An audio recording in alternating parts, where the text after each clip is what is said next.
Dari awal saya tuh sebenarnya dari posternya kan karena saya penggiat drama Korea kayak Bapak Rahmat nih ada di sini. Bapak Rahmat adalah kiai drama Korea Indonesia gitu dan saya followernya. Tidak tertarik karena sangat memperlihatkan poster-posternya itu sangat vulgar jadi buat saya tidak perlu saya tonton gitu. Tapi kemudian saya mengikuti, ternyata ada banyak reaksi dari masyarakat sangat menyudutkan pelakor. Yang di situ sampai orang-orang Indonesia ngasih komentar ke Instagramnya Daphne, nama aslinya saya nggak tahu, sampai dikata-katain gitu si pelakor dalam drama ini gitu. Dan itu membuat saya sangat geli gitu. Kenapa geli? Jadi kadang masyarakat itu nggak bisa membedakan mana ini adalah sebuah drama, sebuah film atau acting, mana kehidupan nyata gitu. Dan ini sangat menarik. Nah, ini kemudian membuat saya merasa gelisah karena saya tidak bisa diam ketika ada sebuah pergerakan dan ini mengajak atau mengundang pergerakan massa yang menjadi banyak. Saya sangat khawatir ketika orang memiliki persepsi tentang suatu hal dan menurut saya ini tidak benar. Maka di situ saya akan hadir mencoba memberikan opini menurut saya gitu. Yang menurut saya yakini adalah sebuah kebenaran gitu. Makanya akhirnya saya tonton, kemudian saya amati naskahnya, skripnya, dialognya sangat menarik dan kemudian pada akhirnya saya memutuskan untuk menonton ini. Highlightnya dari episode 1 sampai episode berapa gitu saya mengkajinya dan udah ada di Instagram saya, tapi setelah episode berapa ya? 13, 14, 15, 16 itu udah wah ini udah kesininya itu 4 episode terakhir itu udah dari pandangan saya udah nggak klimaks gitu karena itu hanya cerita yang ditambah-tambahin supaya episodenya lengkap jadi 16 kemudian supaya ratingnya juga makin meningkat. Nah, episode 1 sampai episode 13, 14, episode 12 saya sudah menangkap ini drama Korea mau ngasih pesan apa. Karena hampir setiap drama Korea itu saya mengkajinya. Ada beberapa yang saya tuliskan, tapi ada beberapa juga yang tidak saya tuliskan, hanya didiskusikan di kelas-kelas saya gitu. Judulnya adalah Fatherless. Mungkin teman-teman udah pernah mendengar tentang istilah fatherless. Dan fatherless ini adalah sebuah akar masalah yang sangat penting dan ini sudah terjadi di masyarakat kita yang efeknya sangat luar biasa. Efek apa yang terjadi di drama ini? Judulnya satu, karena fatherless, kekurangan figur seorang ayah.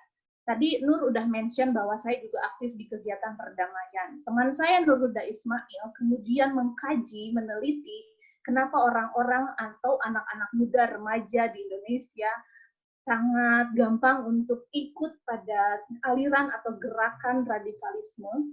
Dari penelitian itu sangat mencengangkan dan buktinya adalah kenapa? Karena fatherless ini kekurangan figur ayah. Nah, di drama Korea ini juga kenapa kemudian jadi viral? Satu, karena adanya pandemi, semua orang di rumah dan salah satu hal yang bisa dilakukan dipantengin dan menjadi sebuah kerutinan yang bisa killing time dan juga membangkitkan hormon-hormon kebahagiaan dan sensasinya luar biasa adalah drama Korea. Makanya banyak banget newbie-newbie yang kemudian menonton atau menikmati drama Korea gitu dan dan jatuhnya ke drama ini gitu. Tidak apa-apa dan saya semakin yakin bahwa saya harus memberikan kajian perspektifnya dari sistem keluarga. Secara saya founder Sekolah Rekonsiliasi, saya juga akan menyampaikan pandangan dari sisi sistem keluarga. Di sini saya mengangkat ada 1, 2, 3, 4 tokoh yang menurut saya sangat menarik untuk saya kaji. Minum dulu ya. Yang pertama, Taeho. Semua menghujatnya. Tapi di episode pertama kedua sudah dijelaskan sama ibunya bahwa dia fatherless dari awal. Ayahnya pergi, kemudian ditinggalkan, dibesarkan oleh ibu tunggal. Dan ibunya bilang bahwa anaknya harus dimaafkan. Gitu. Dia bilang sama ibu dokter bahwa semua orang melakukan kesalahan dan dia harus dimaafkan. Sepanjang hidupnya sudah menderita, maka jangan biarkan anak saya juga menderita. Sebagai ibu, pasti itulah yang akan dilakukan seorang ibu. Seorang istri tidak mudah untuk menerima suaminya yang selingkuh. Gitu. Dari awal ibunya sudah ngasih clue sebetulnya, tolong dimaafkan gitu. Tapi itu kemudian yang namanya dikhianati tidak mudah untuk diterima, tapi ada lost control juga sih sebetulnya dari saya, dari ibu dokternya, karena dia tidak bisa mengendalikan juga diri dan tidak betul-betul bisa berefleksi, yang menurut saya refleksi ini sangat penting. Saya tidak melihat adegan atau pesan di sana di mana semua orang bisa berefleksi dari semua konflik ini apa yang harus dilakukan. Nggak ada. Lakukan aksi-aksi hanya karena ngikutin feeling mereka. Tidak ada yang berefleksi dari kejadian, memikirkan, kemudian tidak ada juga yang mention Tuhan di selama panjang drama ini. Biasanya ada beberapa drama Korea juga yang masih mention agama, yang masih mention Tuhan. Sepanjang drama Korea ini saya tidak melihat seorang pun yang mention tentang Tuhan gitu. Nah, ini yang saya juga sangat menarik. Nah, istrinya juga kan ibu orang tua ayahnya juga selingkuh, kemudian ketahuan sama ibunya, kemudian mereka berdua menabrakkan diri gitu. Dan ibu dokter tumbuh secara mandiri sendirian, makanya dia sangat mandiri, sangat kuat, sangat strong gitu. Kuat secara fisik, strong secara pemikiran, daya tahan dia untuk menangani kemalangan sangat mumpuni gitu, sehingga dia sampai di puncak karirnya sebagai ketua asosiasi dokter di sana dan sukses gitu. Ini juga yang membuat pernikahan Taeho dan Sunwo juga seperti tidak betul-betul menikmati pernikahannya. Karena mereka datang, mereka menikah dengan luka masing-masing dan mereka sama sekali belum move on. Sampai pada episode 15, mereka betul-betul tidak hidup pada saat itu, tidak ada di present. Mereka semua hidup dari situasi masa lalu. Nggak ada satupun yang move on. Taeho dia kemudian lebih banyak tinggal di rumah mendampingi anaknya karena dia merasa dirinya adalah seorang anak yang kekurangan kasih sayang ayahnya. Maka saya tidak ingin anak saya juga kekurangan cinta kasih daripada ayahnya. Ini sudah mindset yang salah menurut saya karena dia berpikir dan memperlakukan anaknya seperti dia ingin diperlakukan. Ini sudah disfungsi. Kenapa? Kemudian dia juga tidak meniti karir seperti yang seharusnya. Nah, oleh karena itu karirnya si Taeho juga akan di bawah daripada istrinya. Sementara istrinya terus berkarir karena bagi seorang perempuan ketika melihat kenyataan orang tua seperti itu, hidup sendiri pasti harus survive gitu. Harus betul-betul bisa hidup dengan baik gitu. Kemudian ketemu dengan suaminya yang seperti itu, pada akhirnya suami kehilangan harga dirinya seolah-olah tidak berharga dan istrinya yang mengatur, perfeksionis, semuanya harus ditaruh di tempatnya dan lain sebagainya. Nah, ini kemudian situasi ini tidak bisa dikendalikan oleh sang suami ketika istrinya seperti itu. Dia tidak berani untuk mengatakan bahwa saya tidak nyaman, untuk harus selalu sempurna di rumah gitu. Karena merasa juga pekerjaannya tidak sebaik istrinya. Istrinya yang kemudian tumbuh menjadi perempuan yang strong seperti itu juga merasa sangat menguasai keluarga karena dia yang paling berkontribusi secara finansial paling banyak gitu.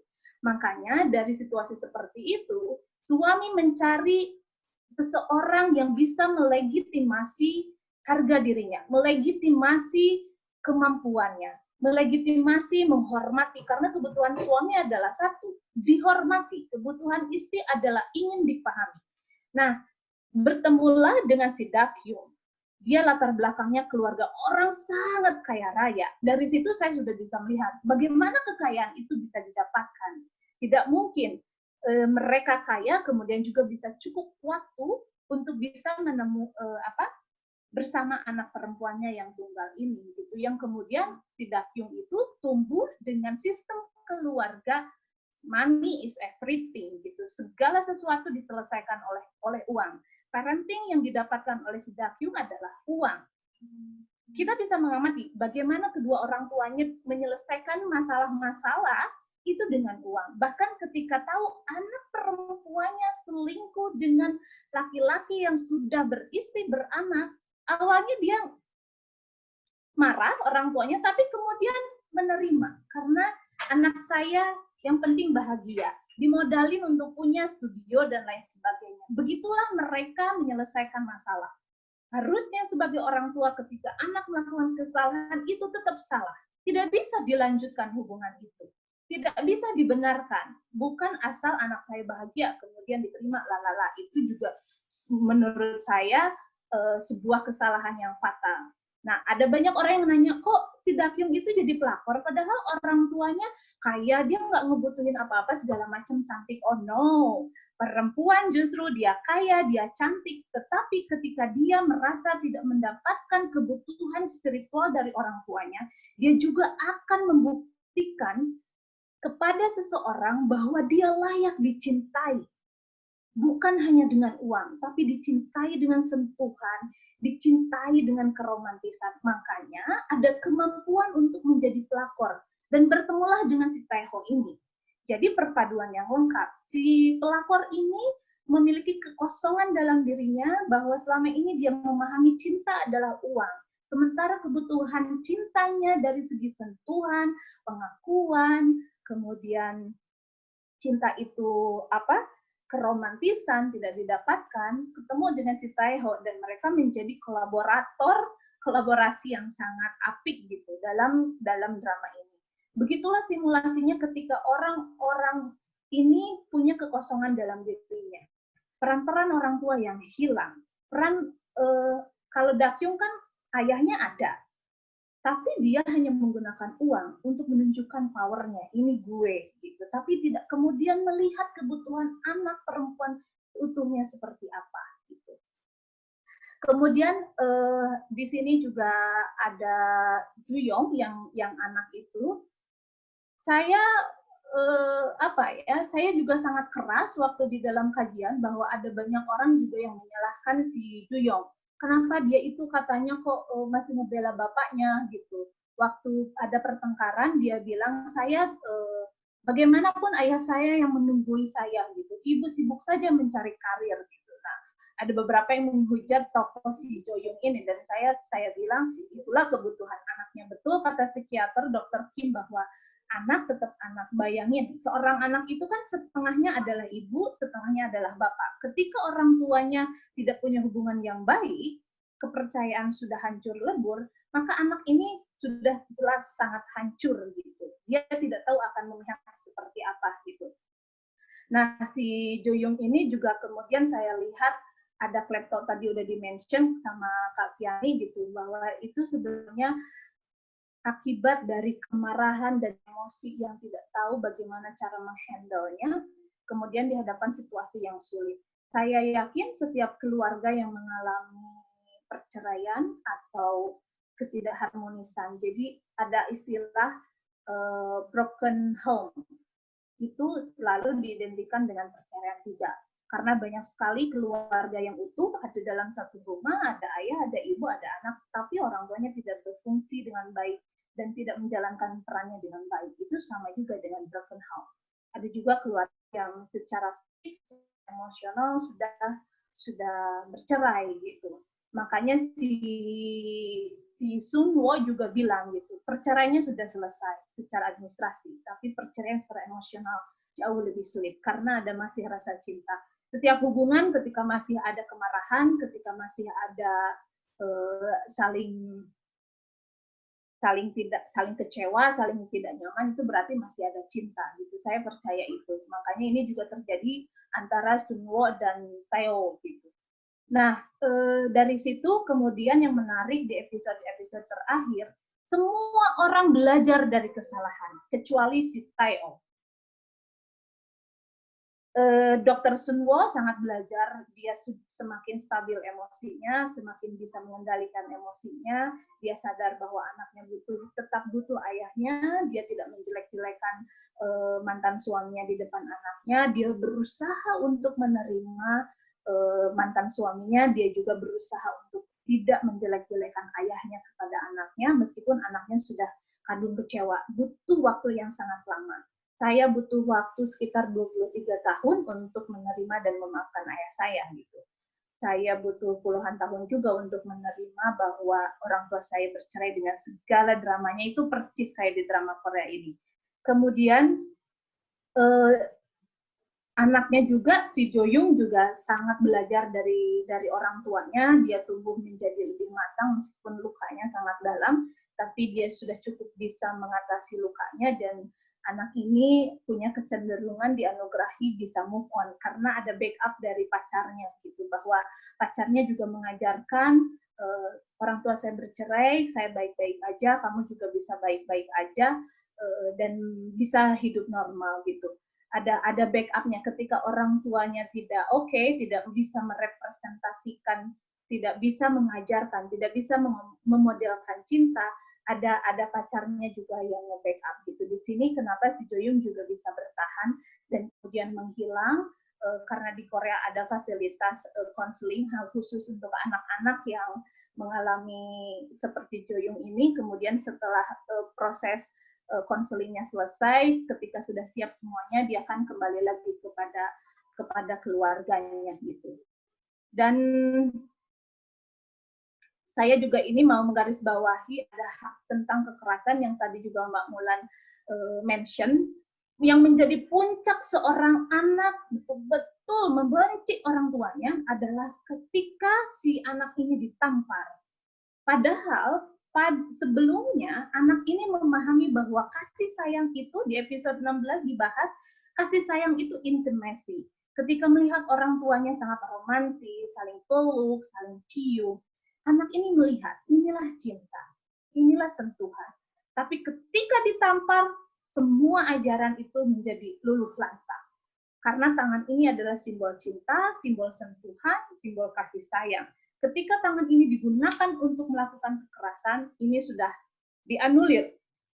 Cinta itu sudah tidak ada, butuh waktu yang sangat lama.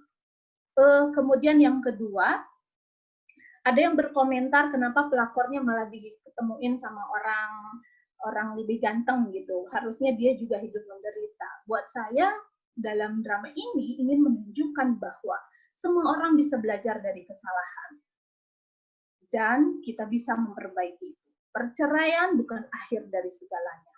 Selama kita mampu menuntaskan kesedihan kita, menuntaskan grief kita, sampai pada di level acceptance, penerimaan, kemudian baru kita bisa move on.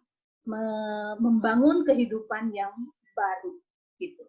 Yang kedua, perceraian itu kenapa dalam Islam dibolehkan tapi dibenci? Oke, kenapa?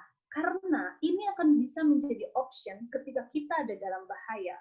Tidak mungkin kita akan menjalani pernikahan dalam KDRT, dalam ketidaknyamanan, dan lain sebagainya. Terus kita maksain diri seumur hidup dalam pernikahan itu, tidak. Makanya dibolehkan, meskipun bikin Allah patah hati, gitu. sangat kecewa. Tapi dibalik itu, kenapa dibolehkan? Menurut saya ini sangat penting. Karena tidak ada jaminan bahwa setiap keluarga akan utuh, akan harmonis sepanjang masa. Tantangan dalam keluarga itu akan selalu ada. Yang menarik adalah perceraian itu sebetulnya menurut saya tidak apa-apa. Ketika memang ini dijadikan sebuah keputusan terbaik dan diterima dengan baik. Kemudian, jangan membiarkan anak-anak kita memahami bahwa perceraian itu sebuah penyesalan. Semakin anak melihat bahwa orang tuanya menyesali perceraian itu, anak semakin akan kecewa dan menderita. Sebaliknya, ketika kita memutuskan bercerai atau perceraian itu sudah terjadi, sebaiknya kita harus meyakini bahwa ini adalah keputusan yang terbaik dalam hidup saya untuk bisa move on, untuk bisa menjalani kehidupan lebih damai, untuk menjalani kehidupan yang lebih baik. Untuk saya, untuk mantan saya, untuk anak saya. Anak-anak ketika melihat ini dari orang tuanya, anak-anak akan menerima. Karena anak-anak hanya kepada orang tua mereka akan percaya. Apalagi kalau kita sangat ingin menunjukkan bahwa kita juga belajar dari kesalahan itu. Dan satu statement yang sangat penting adalah kita bilang sama anaknya bahwa ini yang terjadi sama hidup saya, dan kamu boleh memilih hidup seperti apapun yang kamu inginkan, yang menurut kamu bahagia. Ini adalah keputusan yang saya ambil dengan ayah kamu. Ini adalah kesalahan kita dan kami ingin memperbaiki, dan kamu bisa memilih kehidupan yang lebih baik menurut kamu. Seperti itu mungkin dari saya, panjang lebar. Mohon maaf Nur, karena saya merasa sangat kurang kalau dikasih 5 menit ya untuk menjelaskan ini. Saya harap nanti ada banyak pertanyaan yang konkret, yang to the point, maunya kemana, nanti saya akan usahakan untuk bisa jawab. Buat teman-teman yang ingin lebih detail lagi tentang kajian ini, bisa cek di Instagram saya, Cenden. Di highlightnya sudah ada disingkat T, the word of the merit gitu, disingkat huruf-huruf besarnya aja. Dan ada kajian-kajian drama Korea juga yang lainnya, bisa cek di sana. Thank you, Nur. Oke, Teteh, saya speechless. Kayaknya sudah banyak sekali yang Teteh sampaikan di dalam sesuai dengan pandangan Teteh dari sistem keluarga. Nah, Teh, ini ada yang bertanya dari Anissa Eka. Kenapa ketika kita berpikir ingin anak kita tidak merasakan apa yang pernah kita rasakan seperti Taeho, itu disebut disfungsi? Mungkin bisa langsung dijawab, Teh. Oke, ya jelas itu disfungsi karena yang luka adalah Taeho. Taeho kecil. Oke, yang ditinggalkan ayahnya adalah Taeho. Tapi kalau Joyung itu kan ayahnya ada. Oke, bisa dipahami sampai situ? Saya baca lagi ya pertanyaan. Saya mau tanya, kenapa ketika kita berpikir ingin anak kita tidak merasakan apa yang pernah saya rasakan? Ya kan itu perasaan itu, pengalaman itu punya bapaknya. Anaknya itu punya kehidupan yang lain, punya perasaan yang lain. Jadi si Taeho ini melihat, kan dia bilang di episode terakhir itu, pada umur segini dulu bapak ditinggalkan ayah. Jadi saya tidak mau meninggalkan kamu. Kenyataannya sudah sangat berbeda. Itu jadi gini, gimana saya jelasinnya? Jadi dia memproyeksikan anaknya itu adalah dia kecil. Kalau teman-teman familiar dengan inner child, itu inner child-nya Taeho yang luka. Sampai pada akhir episode itu, dia juga tidak menyadari bahwa semuanya sudah berakhir. Dia satu-satunya tokoh dalam drama itu yang tidak belajar dari masa lalu. Dia hidup dalam masa lalunya yang luka. Kehidupan itu kan ada pilihan. Ada dari kehidupan yang gelap, dan kehidupan yang gelap dan makin gelap. Ada orang yang punya kehidupan dari kegelapan, kemudian dia menuju ke terang. Ada orang yang hidup dari terang, terus menjalani kehidupannya untuk menjadi terang. Ada orang yang berasal dari hidupnya yang terang, tapi menuju kegelapan. Si Taeho ini rasanya di hidupnya masa lalu, sehingga dia memperlakukan anaknya seperti dirinya kecil. Ini jelas disfungsi, karena kita harus bisa membedakan, memisahkan kehidupan luka-luka kita, hidup-hidup kita, dan kehidupan orang lain, termasuk anak. Karena anak ini titipan. Sebagiannya adalah diri kita, tapi sebagiannya juga adalah dirinya sendiri, yang dia berhak menentukan masing-masing. Saya mau kasih contoh yang seharusnya dilakukan menurut saya. Taeho itu udah luka, lu selesaiin aja luka lu. Ya, oke?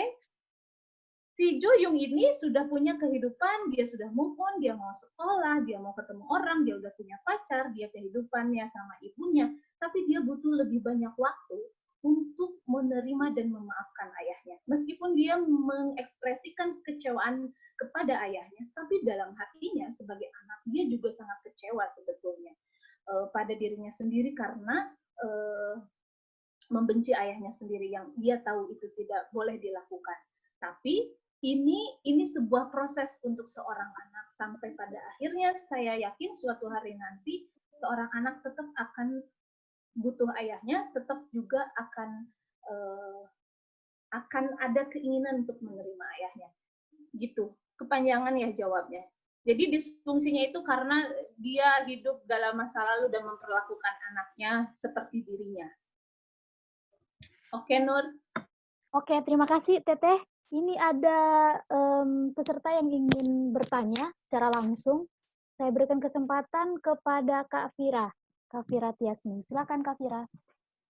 Terima kasih, Ibu Moderator. Saya mau bertanya sama Teh Nenden. Saya kebetulan seorang ibu baru yang membesarkan anak baru beberapa bulan. Nah, dalam film itu saya melihat bahwa istrinya Taeho itu dia punya trauma masa lalu ketika orang tuanya itu meninggal kecelakaan di depan matanya, dan bapaknya itu juga berselingkuh dari ibunya. Nah, apakah artinya dia kemudian punya trauma masa lalu, dia menjadi korban juga di situ, dan itu terjadi di dalam dirinya. Nah, dia sempat ada dorongan untuk membunuh suaminya ketika waktu dia bawa gunting, tapi hanya ada dalam bayangannya. Nah, kemudian saya bertanya, bagaimana baiknya untuk menyelesaikan proses dendam secara pribadi atau dendam masa lalunya, trauma masa lalunya ketika ada hal yang dia tidak inginkan terjadi, dan metode penyelesaiannya itu seperti ada dorongan dari dalam dirinya untuk membunuh suaminya. Nah, kira-kira menurut Teh Nenden gimana itu, Kak? Oke, setiap pernikahan akan membawa luka masing-masing, akan membawa parenting masing-masing, kemudian bersatu dalam pernikahan, maka dalam tahun pertama pernikahan itu sangat menantang, tapi juga sangat menentukan di tahun pertama pernikahan, di mana semua hal tentang kedua belah pihak akan semakin terlihat. Ini masa-masa kritis yang menentukan kualitas pernikahan di tahun-tahun berikutnya. Yang perlu disadari, satu, kita ini harus menyadari bahwa kita dari keluarga yang berbeda. Kita punya luka masing-masing. Ketika kita memutuskan untuk menikah, sebaiknya itu diselesaikan dulu, luka-luka sebelumnya. Nah, gimana caranya? Ada metodenya, tapi harus ikut kelas saya, teman-teman. Nah, kalau pertanyaannya tadi gimana cara menghadapinya, teman-teman bisa mengamati episode 1 sampai episode 5 baru ketahuan kalau si ibu dokter ini punya trauma masa lalunya, dia sakit kepala segala macam, kok ini kayak kealaman, aduh trauma banget gitu. Pasti ada pertanyaan, kok kalau orang tuanya cerai, anaknya juga suka ikut cerai. Orang tuanya selingkuh, kedapatan lagi suaminya kok selingkuh gitu. Ayahnya kan udah selingkuh, kok dia dapat suami yang selingkuh lagi gitu kan. Ini menarik, kok bisa?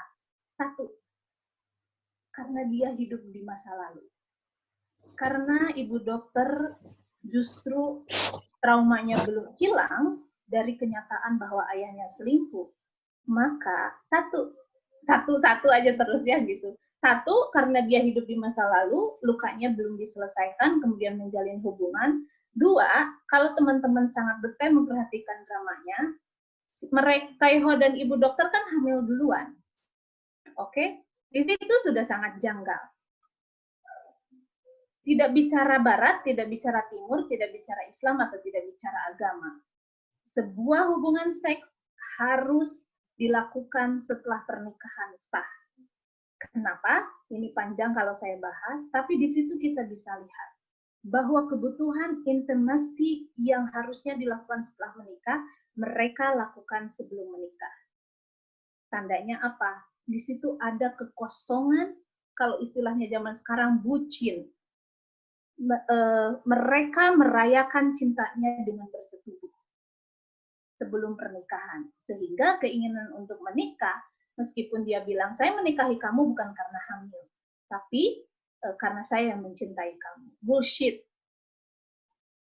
ini di Asia, kemudian ini di Korea, saya yakin dan saya mengamati di kehidupan budaya Korea juga itu tidak diterima gitu, hamil di luar nikah. Dan menurut saya terlepas dari agama dan lain sebagainya, mereka yang berhubungan suami istri di luar nikah sudah jelas terlihat bahwa ada yang salah dalam dirinya. Karena mereka melakukan intimasi belum waktunya. Kenapa? Karena ada kekosongan dalam dirinya yang ingin dia isi. Kemudian ada pemahaman bahwa bukti cinta adalah harus dengan melakukan itu. Padahal tidak harus selalu itu. Gitu ya. Jadi yang satu tadi itu karena dia living not in the moment, yang kedua dia tidak menyelesaikan lukanya, kemudian mereka bersatu gitu. Saya kok jadi lost ya, Nur. Jadi pertanyaannya itu tadi apa? Bentar. Pertanyaannya tadi soal yang di part bagaimana di bagian waktu Sunwo ingin ingin membunuh Tae-ho. Oh, ingin membunuh Tae-ho. Oke, saya kembali lagi. Jadi Vira lukanya bertambah dari dia belum menerima, belum sembuh dari luka ayahnya yang selingkuh, ditambah suaminya selingkuh. Jadi kemarahannya double. Bayangin kalau kita punya luka lama gitu ya, kita ada luka jahitan, 17 jahitan. Kemudian di luarnya kering tapi di dalamnya infeksi gitu. Ya kan dia itu dengan karirnya yang bagus, dengan kehidupan lukanya seolah kering gitu. Padahal traumanya belum selesai. Di dalamnya masih infeksi. Kemudian ditambah lagi luka baru di tempat yang baru, makin membuat luka itu tambah parah. Sehingga amarahnya memuncak, kemarahannya ke suaminya yang selingkuh juga secara paralel juga kemarahan kepada ayahnya yang selingkuh. Jadi double-double. Jadi kalau mau ditanya gimana cara menyelesaikan, yang satu kita harus selesai dulu dengan masa lalu kita. Harus diterima dulu dan harus kita pisahkan mana masa lalu, mana masa sekarang. Yang terjadi sekarang adalah sangat rendah kemampuan manusia-manusia terutama di Indonesia yang dekat dengan saya ini adalah lemahnya kemampuan untuk menangani kemalangan. Makanya tidak bisa memiliki masa sekarang yang bahagia, masa depan yang bahagia. Lanjut, Nur. Oke, Teh, ini ada pertanyaan dari Kak Mary. Saya mau tanya, bagaimana pandangan Teh Nenden yang melihat seorang istri yang menjadi korban KDRT selama berpuluh-puluh tahun, lantas tidak memutuskan berpisah dengan suaminya karena alasan anak-anak. Kebetulan hal ini saya temui beberapa kali saat melakukan pendampingan korban KDRT. Dia tidak tahu bahwa mempertahankan rumah tangga menggunakan anak itu juga adalah abuse. 10 abuse yang dilakukan oleh keluarga yang disebutkan dalam buku On the Family dari John Bradshaw, salah satunya adalah mempertahankan pernikahan dengan menggunakan anak. Dia tidak tahu bahwa dengan mempertahankan hubungan suami istri seperti itu dalam kondisi kekerasan seperti itu justru lebih membahayakan anak-anak. Buat saya, ketika kekerasan itu terjadi, itu kan kekerasan itu saya lebih menyepakati bahwa kekerasan itu juga bisa didapat oleh laki-laki. Perempuan juga bisa dapat. Jadi keduanya, jika sepasang suami istri kemudian dapatkan KDRT salah satunya dan kemudian dia diam aja, udah jelas satu, self love-nya sangat rendah. Kemampuan mencintai dirinya sendiri sangat rendah. Kenapa itu terjadi? Karena dia dalam periode 1 sampai 15 tahun dia tidak mendapatkan kasih sayang dari orang tuanya secara cukup. Dia sering dikritik, dia sering tidak dihargai, tidak diapresiasi, atau terlalu dipenuhi kebutuhannya sehingga tidak memiliki skill untuk menghadapi tantangan. Sehingga dalam kehidupannya yang nyata ketika ada tantangan dia nggak bisa terlewati. Jadi buat saya ketika kita ada di situasi KDRT sebaiknya kita tinggalkan. Atau pernikahan itu menjadi obsesi. Karena anak-anak justru akan lebih bahaya ketika setiap hari melihat pemandangan kekerasan. Tadi di awal saya juga udah bilang bahwa functional family itu bukan harus selalu ada dalam sebuah ikatan pernikahan. Gitu. Yang penting kedua orang tuanya fungsional.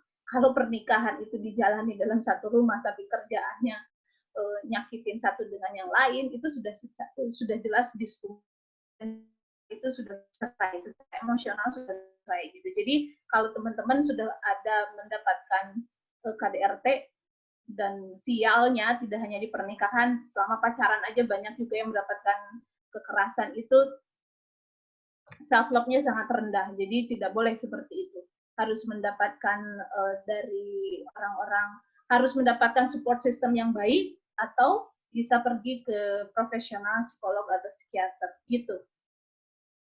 Saya tuh suka heran, Nur dan teman-teman perempuan di sini semuanya, bikin slime aja tuh kan ada tutorialnya. Apa-apa sekarang ada tutorialnya. Bikin lipatan kertas itu ada tutorialnya. Tapi kenapa pernikahan itu nggak ada tutorialnya? Betul. Maksudnya gini, di teman-teman Katolik itu 1 tahun penuh harus ada pendampingan loh di gerejanya sebelum menikah.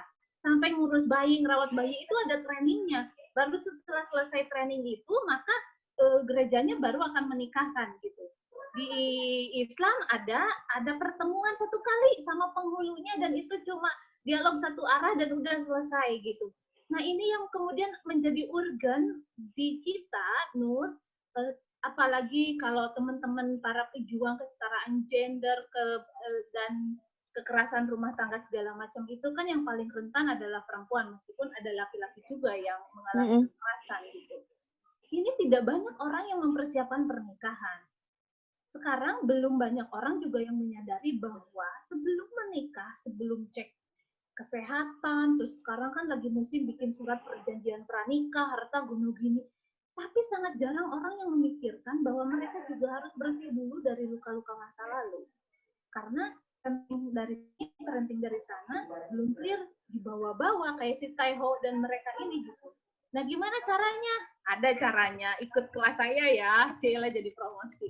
Jadi ada teman-teman, jadi harus diselesaikan luka-luka dari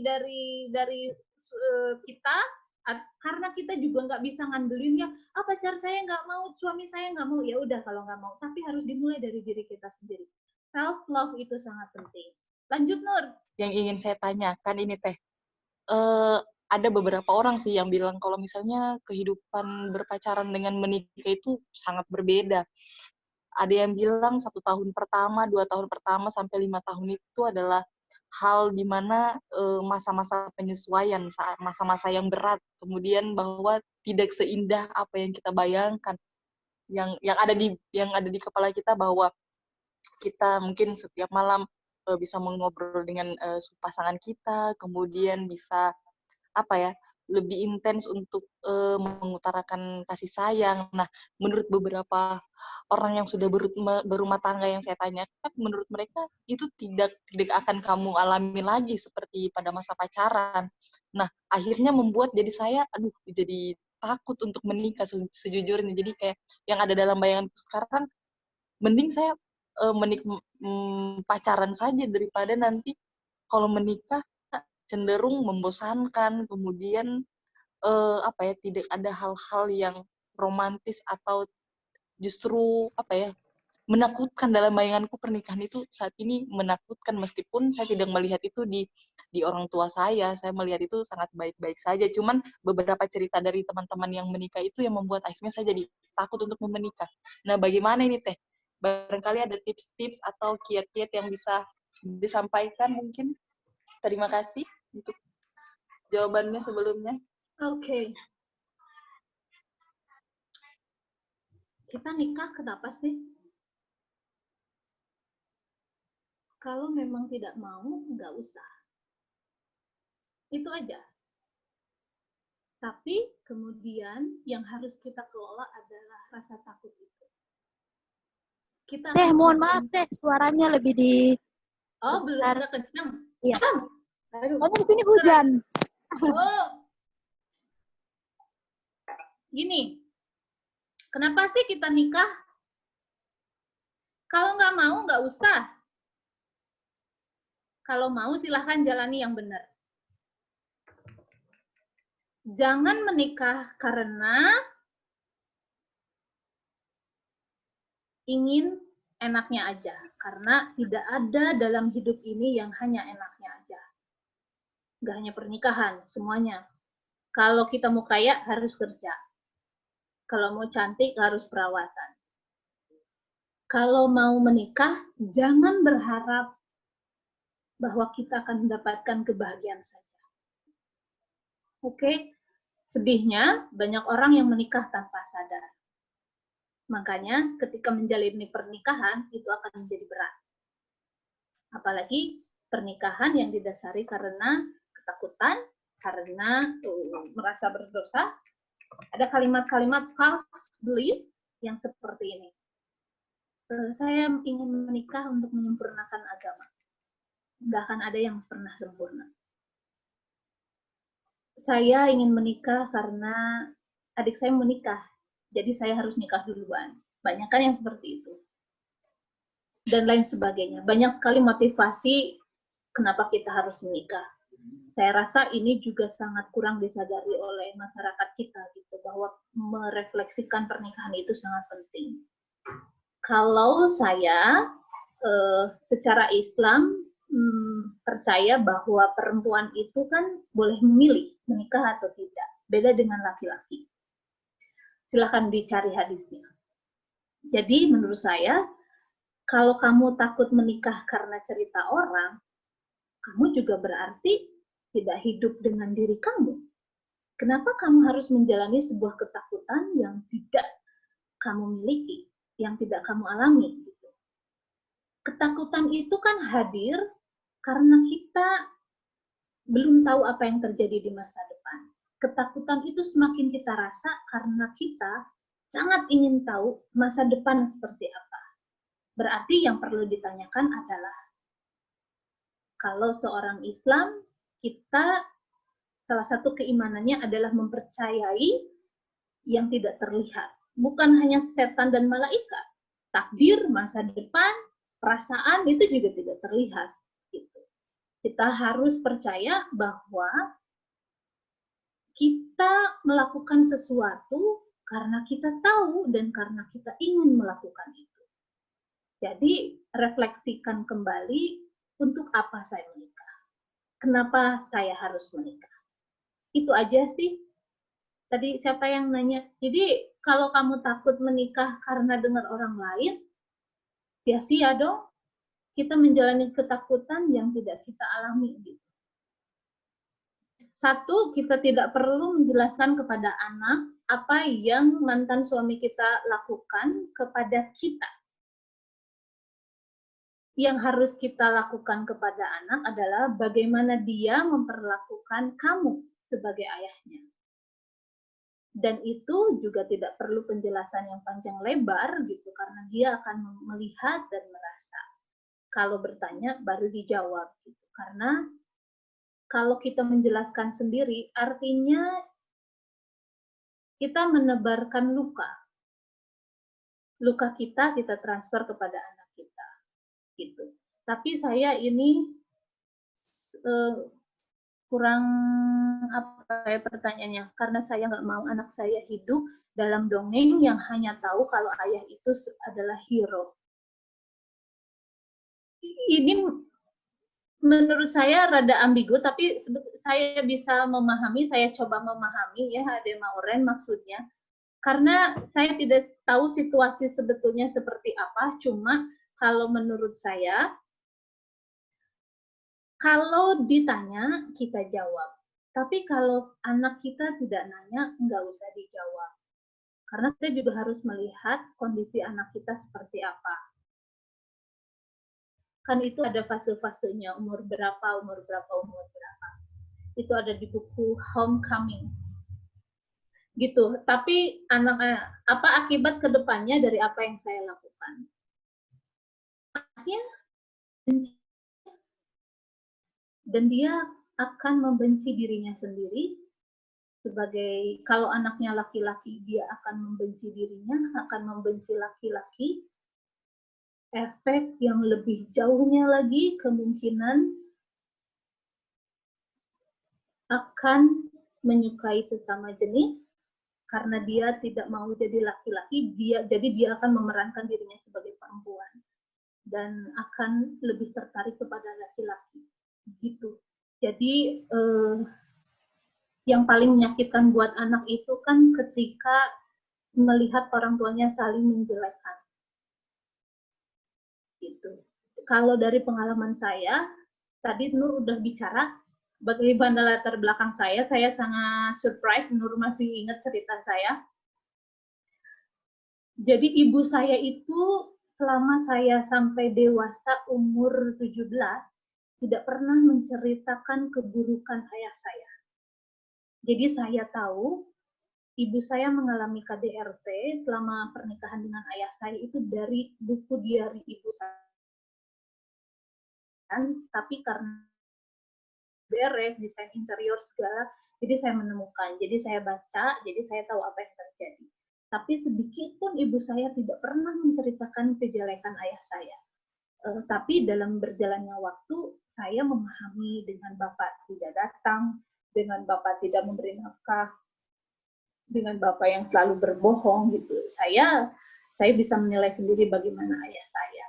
Dari situ kemudian prosesnya akan berjalan cukup lama, proses bagaimana saya menerima ayah saya itu butuh effort, butuh waktu, dan tidak semua orang mampu melakukannya gitu. Jadi dampaknya ke anak itu tadi, dia akan membenci ayahnya karena sudah melukai ibunya, dia benci kepada dirinya sendiri karena dia adalah bagian daripada ayahnya.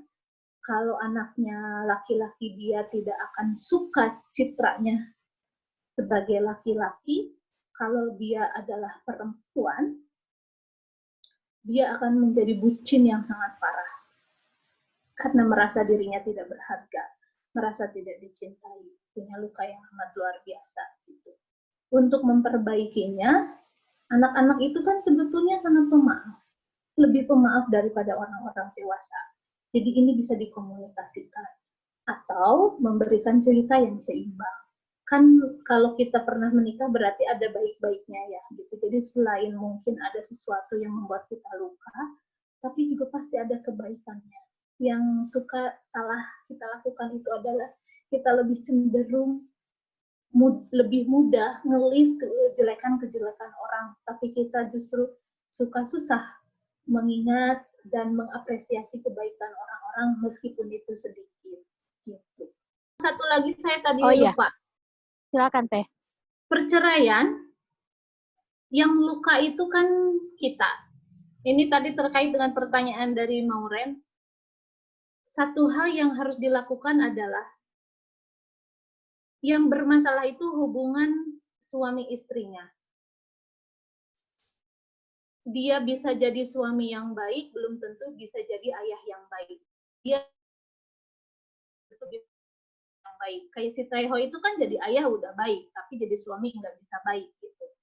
Kalau kita sudah selesai dengan masalah hubungan kita dengan mantan kita, kok mantan kita?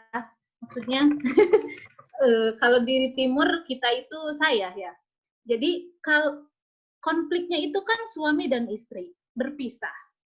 Lukanya itu kan luka sebagai istri, bukan sebagai ibu. Oke, jadi kalau seandainya kita bisa menyelesaikan luka sebagai istri, kita tidak perlu mentransfer luka sebagai istri ini kepada anak. Karena yang menjadi istri itu adalah kita, bukan anak kita. Nah, tapi kemudian bisa jadi berbeda konteksnya jika anak ini juga secara tidak langsung mendapat luka dari ayahnya. Nah, kalau sebagai ibu kita sudah bisa menangani kemalangan kita sendiri, kita baru bisa membantu anak kita untuk mengatasi kemalangannya. Jadi bagaimana mungkin seorang ibu bisa membantu anaknya yang malang kalau kita sendiri sebagai ibu, mantan istri tidak bisa menangani kita. Kuncinya sebetulnya sangat sederhana, tapi sangat sulit untuk bisa dilakukan. Adalah the power of acceptance. Jadi dari semua kemalangan yang kita punya, termasuk pandemi, termasuk KDRT, termasuk perselingkuhan, pelakor, itu kuncinya adalah the power of acceptance. kita terima bahwa kita pandemi. Kita terima corona ini ada dan mengancam kehidupan kita. Kita terima kalau pernikahan kita selesai, sudah bercerai. Kita terima kalau kita korban KDRT. Kita terima pernikahan kita bercerai. Kalau kita sudah ada dalam penerimaan, level berikutnya adalah kesadaran. Karena setelah menerima, maka akan ada kesadaran untuk menyembuhkan luka sendiri dan membantu luka orang di sekitar orang lain. Kalau kita sudah menerima bahwa kita adalah korban KDRT, level berikutnya sadar bahwa saya harus keluar dari lingkaran KDRT ini. Jadi yang utama itu adalah sembuhkan luka kita sendiri, baru kita bisa, kalau lukanya sudah selesai, saya yakin tidak perlu untuk menceritakan hal-hal yang negatif. Gitu. Dan dari penerimaan itu salah satu indikatornya setelah penerimaan kan ada kesadaran. Setelah penerimaan dan kesadaran, level berikutnya adalah tidak ada blaming. Tidak ada saling salah menyalahkan keadaan, menyalahkan mantan, menyalahkan ini, menyalahkan itu. Kalau udah ada di level acceptance, kemudian ada di level awareness, level berikutnya adalah tidak blaming atau menyalahkan. Indikatornya ketika kita tidak lagi ada menyalahkan, berarti luka kita sudah pulih. Capek guys? Oh, masih ada. Pertanyaan Teteh dan teman-teman narasumber yang lain, bagaimana konteks menerima ketika dijelek-jelekan oleh mantan pasangan? Saya serahkan dulu mungkin sebelum ke Teh Nenden, ke Kaulan yang mungkin ingin menjawab. Pertanyaan dari Dewi Nadipa. Oke, dari Dewi Nadipa, bagaimana konteks menerima ketika dijelek-jelekan oleh mantan pasangan? Kalau dari saya kembali pada konteks ketika di awal kita hubungan sudah terjadi komunikasi yang seimbang, sehingga kemudian kadangkala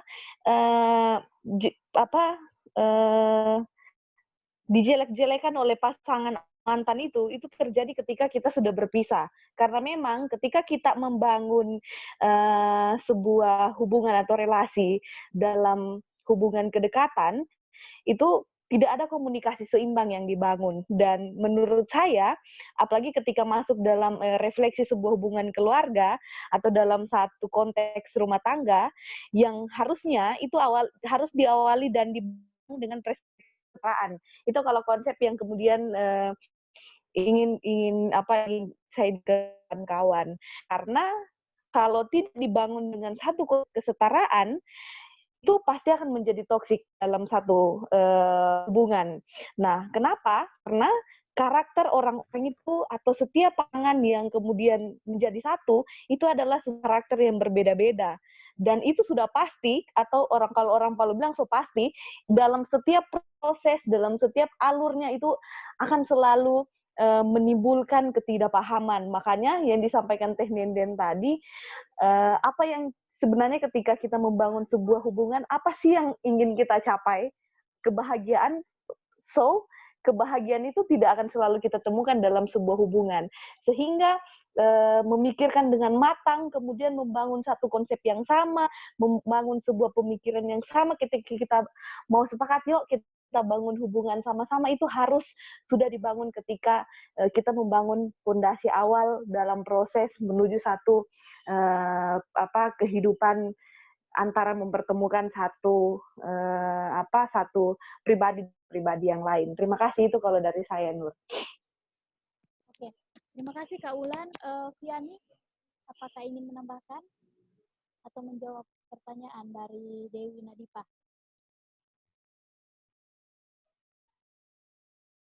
Halo, Viani. Oke, ke Teh Nenden. Teteh, apakah ingin menjawab pertanyaan dari Dewi Nadipa? Bagaimana konteks menerima ketika dijelek-jelekan oleh mantan pasangan? Kalau saya sudah menerima, apalagi itu mantan, jelek-jelekin saya, bye. Saya nggak akan ngaruh karena dia udah lain-lainnya lagi, udah nggak ada urusan lagi sama kita, kecuali sama anak kita aja. Kalau dia menjelek-jelekan kita, berarti dia yang belum move on. Sorry, saya mah akan move on. Jadi apapun yang Anda katakan tentang saya tidak akan terpengaruh karena saya sudah tumbuh. Saya sudah menyadari bahwa yang menjelek-jelekan saya adalah orang yang sebetulnya sudah menjelekkan dirinya sendiri. Jadi saya saya menerima, tapi saya tidak gini. Saya mau analogikan. Nih gimana ya? Gini loh. Ini saya. Kelihatan nggak? Kelihatan ya, sebentar.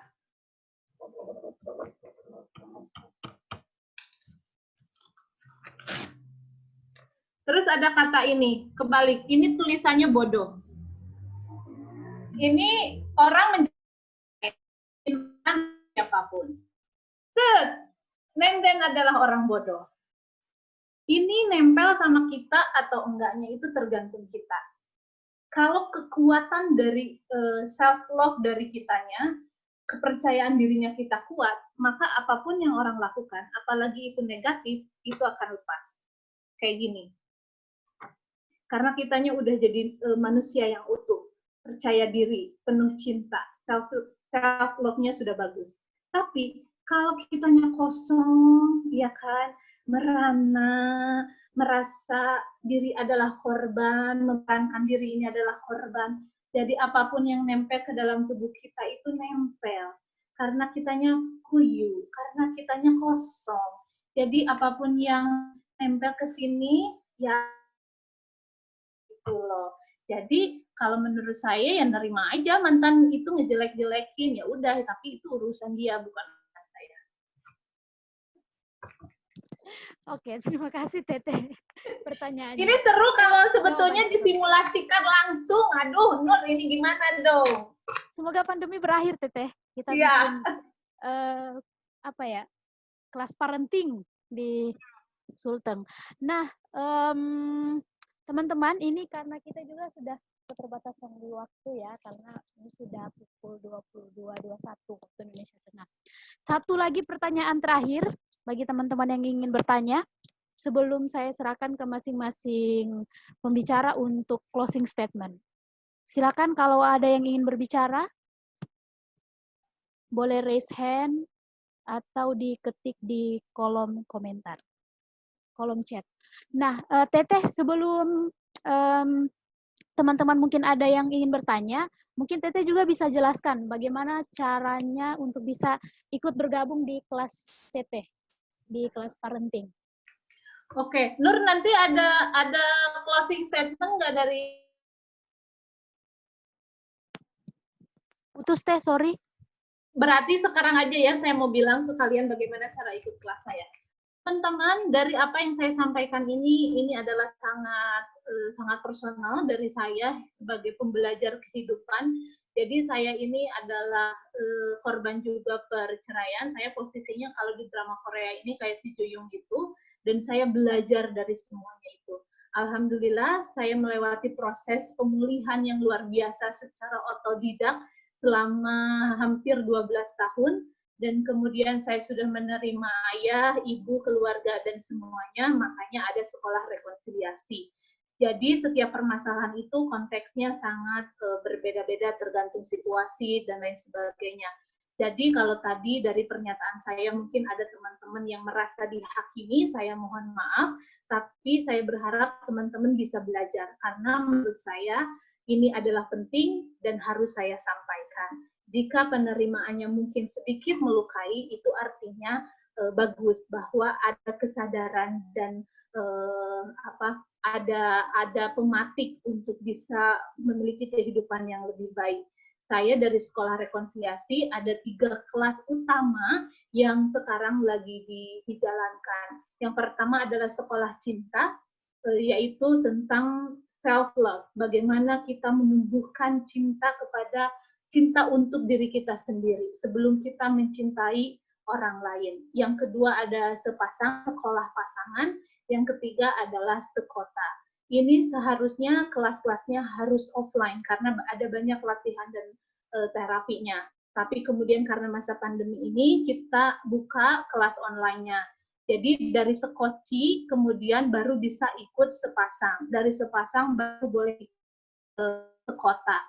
Teman-teman boleh follow IG-nya Sekolah Rekonsiliasi atau IG saya Ceenden. Di situ ada banyak informasi kelas-kelas yang akan dibuka, akan diumumkan di sana. Dan teman-teman buat semua, terutama ini karena banyak perempuan, saya meyakini bahwa apa yang terjadi dalam hidup kita pasti ada alasannya. Tugas kita dalam menjalani kehidupan ini adalah mencari alasan kenapa Tuhan memberikan kehidupan yang kita alami sekarang, baik buruk ataupun yang menyenangkan. Kalau kita menyadari bahwa setiap kejadian yang kita miliki adalah punya alasannya, maka kita akan punya energi untuk bisa terus menjalani hidup ini dengan penuh semangat. Sebesar apapun tantangannya, pasti selalu ada jalan untuk melewatinya. Saya pernah mengalami kehidupan yang sangat luar biasa buruk, jadi berkali-kali saya ingin bunuh diri, saya pernah menjadi lesbian, saya juga sangat membenci orang tua saya yang luar biasa, saya tidak pernah punya hubungan yang baik dengan teman-teman saya adalah korban bully yang luar biasa, tapi semuanya itu bisa saya lewati.